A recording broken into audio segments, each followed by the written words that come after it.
നിങ്ങളുടെ favourite shows ഇനി ഒരിക്കലും മിസ്സാവില്ല. ഇപ്പോൾ C5 കാണും നിങ്ങളുടെ ഫേവറേറ്റ് ഷോ തികച്ചും സൗജന്യമായി.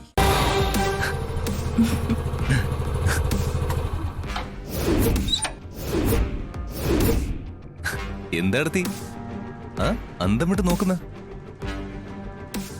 സ്കൂട്ടർ ഓടിച്ചത് ശ്യാമ തന്നെയാണെന്ന സംശയമാണോ? സംശയിക്കണ്ട, ശ്യാമ തന്നെയാ. നിനക്ക് വണ്ടി ഓടിക്കാനൊക്കെ അറിയായിരുന്നു അല്ലേ? എനിക്കറിയാൻ പാടില്ലായിരുന്നു ഏടത്തി. പക്ഷേ ഏടത്തിയായിട്ട് എന്നെ സ്കൂട്ടർ പഠിപ്പിച്ചു.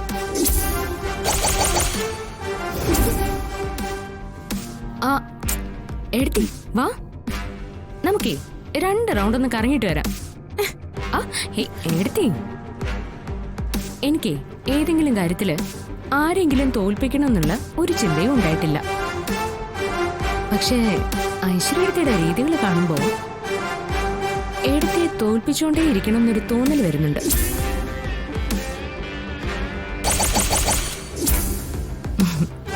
അങ്ങനെയാ എനിക്ക് ഏടത്തിയെ തോൽപ്പിക്കാൻ പറ്റുന്നത്.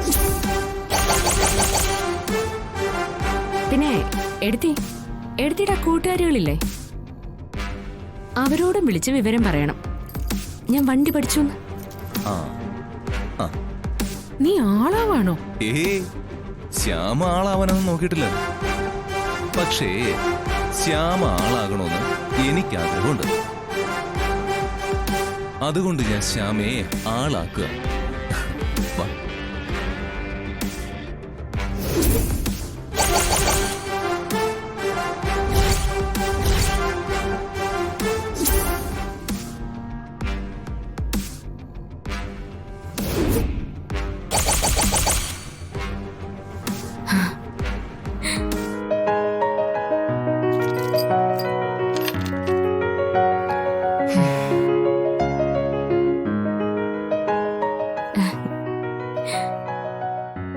എന്തു പറയുന്നു? ആത്മവിശ്വാസം കിട്ടിയോ? കിട്ടി സർ, പൂർണ്ണമായിട്ടും കിട്ടി. സാറെന്ന് പറഞ്ഞില്ലേ ഡ്രൈവിംഗില് നമുക്കൊരു ആത്മവിശ്വാസം കിട്ടുമെന്ന്? അതെനിക്കുണ്ടായി.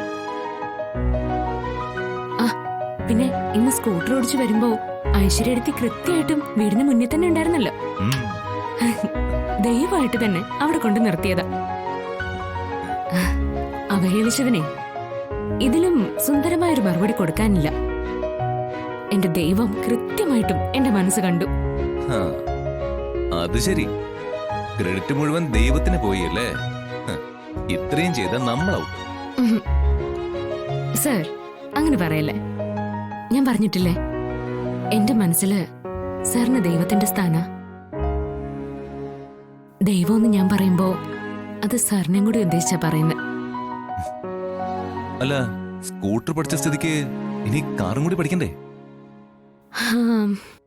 ഇത് മുമ്പാണ് സാറിനോട് ചോദിച്ചിരുന്നെങ്കിൽ അയ്യോ സാർ വേണ്ട എന്നൊക്കെ ഞാൻ പറഞ്ഞേനെ.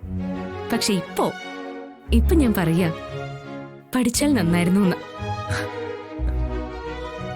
എനിക്കെന്തോ ആത്മവിശ്വാസം നന്നായി കൂടുന്നുണ്ട് സർ.